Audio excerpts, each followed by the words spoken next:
तर नमस्कार मित्रांनो, तुमचे स्वागत आहे आपल्या चॅनलवरती. जर तुमचे आई किंवा वडील महाराष्ट्र बांधकाम कामगार मंडळात नोंदणीकृत असतील आणि तुम्ही शाळा, कॉलेज किंवा व्यावसायिक शिक्षण घेत असाल तर हा व्हिडिओ शेवटपर्यंत पहा.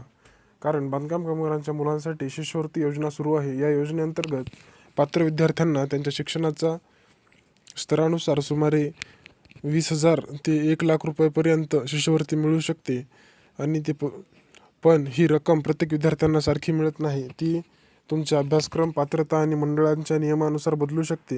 या व्हिडिओमध्ये मी तुम्हाला पात्रता, आवश्यकता, कागदपत्रे, अर्ज प्रक्रिया आणि कोणत्या अभ्यासक्रमासाठी किती शिष्यवृत्ती मिळू शकते हे सोप्या भाषेत सांगणार आहे. म्हणून व्हिडिओ शेवटपर्यंत नक्की पहा आणि अशीच सरकारी योजना व शिष्यवृत्तीची माहिती मिळवण्यासाठी आपल्या विश्वा न्यू इन्फॉर्मेशन या चॅनलला सबस्क्राईब करा. चला आता सुरुवात करूया. तर मित्रांनो, तुम्ही इथे पाहू शकता, हा जो आहे तो GR आहे. कोणाला 1,00,000 रुपये मिळणार आहे ते पण इथे पाहू शकता. मी तुम्हाला सविस्तर या व्हिडिओमध्ये सांगणार आहे. तर हा जो आहे तो GR आहे. महाराष्ट्र शासन उद्योग, ऊर्जा, कामगार व खनिकर्म विभाग मंत्रालय दिनांक 13 जुलै 2026 जो आहे तो हा GR आहे. तर इथे तुम्ही पाहू शकता, हा जो आहे तो अत्यंत महत्त्वपूर्ण GR आहे. यामध्ये दिलेलं आहे की शैक्षणिक सहाय्य योजना लागू करण्याची बाब शासनाच्या विचाराधीन होती आणि ती योजना आता लागू झालेली आहे आणि योजना सुरू झालेली आहे.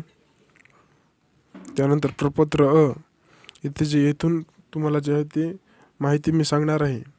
इथे तुम्ही वाचू शकता, इयत्ता 9वी उत्तीर्ण पाल्यास पुढील शिक्षणाकरिता सहाय्य योजना. म्हणजे जर तुमचा पाल्य 9वी उत्तीर्ण झाला असेल तर त्याची पात्रता काय आहे ते इथे वाचू शकता किंवा पाहू शकता. नोंदित जीवित सक्रिय बांधकाम कामगारांची पहिली 2 पाल्य या योजनेकरता पात्र राहतील. पती व पत्नी दोघेही बांधकाम कामगार म्हणून मंडळाकडे नोंदित असल्यास केवळ एकच लाभ अनुज्ञेय राहील. म्हणजे पती किंवा पत्नी दोघांपैकी एक जर असेल तर 2 पात्र लाभार्थ्यांना जे आहे ते लाभ सुरू राहील आणि दोघे जर नोंदणीकृत असतील तर त्यांच्या एकाच पाल्याला लाभ जो आहे तो लागू होणार आहे. त्यानंतर यापूर्वी मंडळाच्या E01 इयत्ता 1ली ते 7वी आणि इयत्ता 8वी ते 10वी साठी सहाय्य योजनेचा पाल्याकरिता लाभ घेतला असल्यास सदरच्या पाल्यास या योजनेतील लाभ अनुज्ञेय राहणार नाही. ज्या दिनांकास पाल्य 9वी उत्तीर्ण झाला असेल, गुणपत्रिकेवरील दिनांक त्यापासून 1 वर्षाच्या आतमध्ये या योजनेच्या लाभाकरिता अर्ज करण्यास पात्र राहील. 1 वर्षामध्ये जे आहे ते तुम्हाला अर्ज जो आहे तो करायचा आहे. त्यानंतर वित्तीय सहाय्य किती असणार आहे? सदर योजनेअंतर्गत रक्कम रुपये 20,000 प्रति पाल्य इतक्या लाभाची रक्कम बांधकाम कामगारांच्या बँक खात्यामध्ये वर्ग करण्यात येणार आहे. तर जर 9वी पास असेल तर जे आहे ते रक्कम 20,000 रुपये येथे मिळणार आहे. त्यानंतर यासाठी आवश्यक कागदपत्रे कोणकोणती लागणार आहेत ते सुद्धा येथे तुम्ही पाहू शकता. तर पहिलं कागदपत्र आहे पाल्याचं आधार ओळखपत्र म्हणजे आधार कार्ड. त्यानंतर दुसरं आहे पाल्याची इयत्ता 9वी मधील शाळेचे ओळखपत्र जे आहे ते तुम्हाला शाळेमध्ये मिळत असते. त्यांना तुम्ही ID कार्ड द्या म्हटले तरी पण ते तुम्हाला देत असतात. ID कार्ड म्हणजेच ओळखपत्र असते शाळेचं, मुख्याध्यापकाची त्यावरती सही असते. त्यानंतर तिसरं आहे पाल्याची इयत्ता 9वी मध्ये उत्तीर्ण झाल्याची गुणपत्रिका म्हणजे मार्कशीट जे आहे ते तुम्हाला इयत्ता 9वी पाल्याची उत्तीर्ण झालेली मार्कशीट तुम्हाला आणावी लागेल. त्यानंतर खाली पाहू शकता तुम्ही, इयत्ता 11वी उत्तीर्ण झाल्यास पुढील शिक्षणाकरिता सहाय्य योजना. जर पाल्य 11वी उत्तीर्ण झाला असेल तर त्याच्यासाठी नोंदित पात्रता निकष. नोंदित जीवित सक्रिय बांधकाम कामगारांचे पहिले 2 पाल्य या योजनेकरते पात्र राहतील. त्यानंतर मी पाठीमागे सांगितल्याप्रमाणे 2 जरी पती पत्नी बांधकाम कामगार मंडळाकडे नोंदित असतील तर केवळ एकच लाभ अनुज्ञेय राहील. हे जे आहे ते दोन्ही पात्रता पाठीमागल्या सारख्याच आहेत. त्यानंतर यापूर्वी मंडळाच्या E01 इयत्ता 1ली ते 7वी आणि इयत्ता 8वी ते 10वी साठी सहाय्य, E02 इयत्ता 10वी आणि इयत्ता 12वी मध्ये किमान 50% गुणप्राप्तसाठी सहाय्य, E03 इयत्ता 11वी ते 12वी साठी सहाय्य योजनेचा पाल्याकरिता लाभ घेतला असल्यास सदरच्या पाल्यास या योजनेतील लाभ अनुज्ञेय राहणार नाही. त्यानंतर खाली जे आहे ते ज्या दिनांकास पाल्य इयत्ता 11वी उत्तीर्ण झाला असेल, गुणपत्रिकेवरील दिनांक त्यापासून 1 वर्षाच्या आतमध्ये या योजनेच्या लाभाकरिता अर्ज करण्यास पात्र राहील. तदनंतरचा अर्ज स्वीकारण्यात येणार नाही. त्यानंतर यासाठी वित्तीय सहाय्य किती मिळणार आहे येथे तुम्ही पाहू शकता. तर सदर योजनेअंतर्गत रक्कम रुपये 25,000 प्रति पाल्य इतक्या लाभाची रक्कम बांधकाम कामगारांच्या बँक खात्यामध्ये वर्ग करण्यात येईल. आवश्यक कागदपत्रे सारखीच आहेत. आधार कार्ड पाल्याचं, पाल्याचे इयत्ता 11वीमधील शाळेचे ओळखपत्र, पाल्याचे इयत्ता 11वीमध्ये उत्तीर्ण झाल्याची गुणपत्रिका, हे 3 कागदपत्रे तुम्हाला लागणार आहेत आवश्यक. त्यानंतर जे आहे ते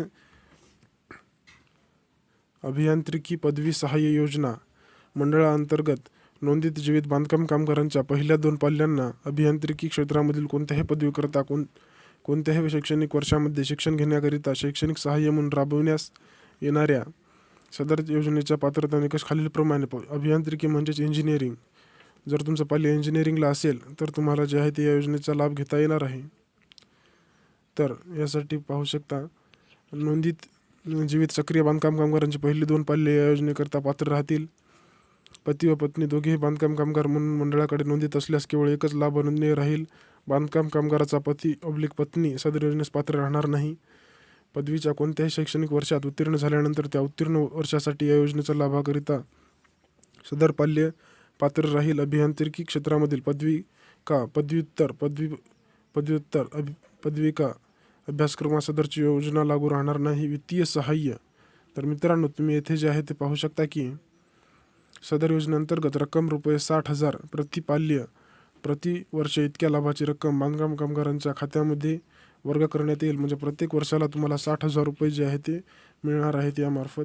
आवश्यक कागदपत्रे: पाल्याचे आधार कार्ड, पाल्य ज्या महाविद्यालयात पदवी करीत आहे त्या महाविद्यालयाचे ओळखपत्र, चालू शैक्षणिक वर्षाचे बोनाफाईड प्रमाणपत्र आणि उत्तीर्ण वर्षाची गुणपत्रिका, हे जे आहेत ते 4 कागदपत्रे लागणार आहेत. त्यानंतर ₹1,00,000 कोणाला मिळणार आहे ते तुम्ही या ठिकाणी पाहू शकता. वैद्यकीय पदवी सहाय्य योजना मंडळाअंतर्गत नोंदित सक्रिय जीवित बांधकाम कामगारांच्या पहिल्या 2 पाल्यांना वैद्यकीय क्षेत्रामधील कोणत्याही पदवीकरता कोणत्याही शैक्षणिक वर्षामध्ये शिक्षण घेण्याकरिता व शैक्षणिक सहाय्य म्हणून राबविण्यात येणाऱ्या सदर योजनेचा पात्र निकष खालीलप्रमाणे. नोंदित बांधकाम कामगारांच्या 2 पाल्यांना योजनेचा पात्र राहील. बांधकाम कामगाराचे पती/पत्नी योजनेस लाभ राहणार नाही पात्र. पती व पत्नी दोघेही बांधकाम कामगार असतील तर एकालाच पाल्याला लाभ मिळेल. पदवीच्या कोणत्याही शैक्षणिक वर्षात उत्तीर्ण झाल्यानंतर त्या उत्तीर्ण वर्षासाठी या योजनेचा लाभाकरिता सदर पाल्य पात्र राहील. त्यानंतर वैद्यकीय क्षेत्रामधील पदविका, पदविका अभ्यासक्रमास सदरची योजना लागू राहणार नाही. सदर योजनेअंतर्गत वित्तीय सहाय्य किती मिळेल? ₹1,00,000 प्रति पाल्य प्रति वर्ष इतक्या लाभाची रक्कम बांधकाम कामगारांच्या बँक खात्यामध्ये वर्ग करण्यात येईल. आवश्यक कागदपत्रे काय असणार आहेत? पाल्याचे आधार कार्ड, पाल्य ज्या महाविद्यालयात आहे त्या महाविद्यालयाचे ओळखपत्र, चालू शैक्षणिक वर्षाचं बोनाफाईड प्रमाणपत्र आणि उत्तीर्ण वर्षाची गुणपत्रिका, हे जे आहे ते तुम्हाला या ठिकाणी लागणार आहे. त्यानंतर निवासी सैनिक शाळांमधील शिक्षणाकरिता सहाय्य योजना. जर पाल्य केंद्रीय संरक्षण मंत्रालयाअंतर्गत सैनिक शाळा, हे जे आहे ते तुम्ही येथे या ठिकाणी वाचू शकता. त्याचं वित्तीय सहाय्य काय आहे मी हे तुम्हाला वाचून दाखवत आहे. सदर योजनेअंतर्गत पाल्य ज्या शैक्षणिक वर्षात शिकत असेल त्या शैक्षणिक वर्षापासून पाल्याच्या दर वर्षीच्या अभ्यासक्रम शुल्काची ट्युशन फीस पूर्ण प्रतिपूर्ती करण्यात येईल. तथापि याकरिता दरवर्षी अर्ज करणे आवश्यक राहील. आवश्यक कागदपत्रे ते स्क्रीनशॉट मारून घेऊ शकता. त्यानंतर सदर योजनेअंतर्गत पाल्यांना एक वेळेचा लाभ म्हणून ₹10,000 वर्ग करण्यात येतील. त्यानंतर हे जे आहे ते शेवटचे आहे, म्हणजे ह्यानंतर पण एक आहे आणि ही महत्त्वाची आहे अत्यंत. योजनेचं नाव आहे परदेशात पदव्युत्तर पदवी व PhD सहाय्य योजना. मंडळाअंतर्गत नोंदित सक्रिय जीवित बांधकाम कामगारांच्या पाल्यांपैकी दरवर्षी केवळ 25 पाल्यांकरिता शैक्षणिक सहाय्य योजना म्हणून राबविण्यात येणाऱ्या सदर योजनेची पात्रता निकष आहेत. फक्त 25 पाल्यांकरिताच ही शैक्षणिक योजना जी आहे ती उपलब्ध असेल. नोंदित जीवित सक्रिय बांधकाम कामगारांची पहिली 2 पाल्ये या योजनेकरता पात्र राहतील. पती व पत्नी दोघेही बांधकाम कामगार म्हणून मंडळाकडे नोंदित असल्यास केवळ एकच लाभ नोंदणीय राहील. मान्य मुख्य सचिव यांच्या अध्यक्षतेखाली गठीत झालेल्या समितीच्या मार्गदर्शक सूचनांनुसार विद्यार्थ्यांची निवड करण्यात येईल. त्यामध्ये वित्तीय सहाय्य काय काय असणार आहे या ठिकाणी पाहू शकता. सदर योजनेअंतर्गत अभ्यासक्रम शुल्क ट्युशन फी हे संबंधित विद्यापीठास थेट वर्ग करण्यात येईल. केंद्र शासनाच्या धोरणानुसार संबंधित विद्यार्थ्याच्या सबस्टॅन्शियल अलाउन्सेस, प्रवास भत्ता, विमा व इतर शुल्क अदा करण्यात येईल. आवश्यक कागदपत्रे: पाल्याचे आधार ओळखपत्र, पाल्य ज्या महाविद्यालयात पदवी करीत आहेत त्या महाविद्यालयाचे ओळखपत्र, पाल्याची पदवीमध्ये उत्तीर्ण झाल्याची गुणपत्रिका, हे लागणार आहे. त्यानंतर हे जे आहे ते शेवटचं आहे, मूलभूत वस्तू संच बेसिक आयटम किट सहाय्य योजना. मंडळाअंतर्गत नोंदीत सक्रिय जीवित बांधकाम कामगारांच्या इयत्ता पहिली ते आठवी विद्यार्थ्यांसाठी हे आहे पहा. मध्ये शिक्षण घेत असलेल्या पहिल्या दोन पाल्यांना मूलभूत वस्तू संच सहाय्य योजना DBT इन काइंड पद्धतीने राबविण्यात येणाऱ्या सदरच्या योजनेचा निकष राहील. पात्रता इयत्ता पहिली ते आठवी पर्यंतच्या पाल्य एक वेळ लाभार्थी म्हणून पात्र राहील, तथापि मूलभूत वस्तू व संचामध्ये बदल केल्यानंतर नवीन संचाकरिता पात्र राहील. वित्तीय सहाय्य. सदर योजनेअंतर्गत रक्कम निश्चित केलेल्या मूलभूत वस्तू संचाची शासनाच्या खरेदी धोरणानुसार खरेदी करून प्रति पाल्य एक वेळचे सहाय्य देण्यात येईल. आवश्यक कागदपत्रे: पाल्याचे आधार ओळखपत्र, पाल्याचे शाळेचे ओळखपत्र, चालू शैक्षणिक वर्षाचे बोनाफाईड प्रमाणपत्र इत्यादी तुम्हाला जे आहे ते जोडावे लागेल. तेव्हा जे आहे ते तुम्हाला लाभ मिळणार आहे. तर मित्रांनो, तुम्हाला माहिती कशा प्रकारे मिळाली?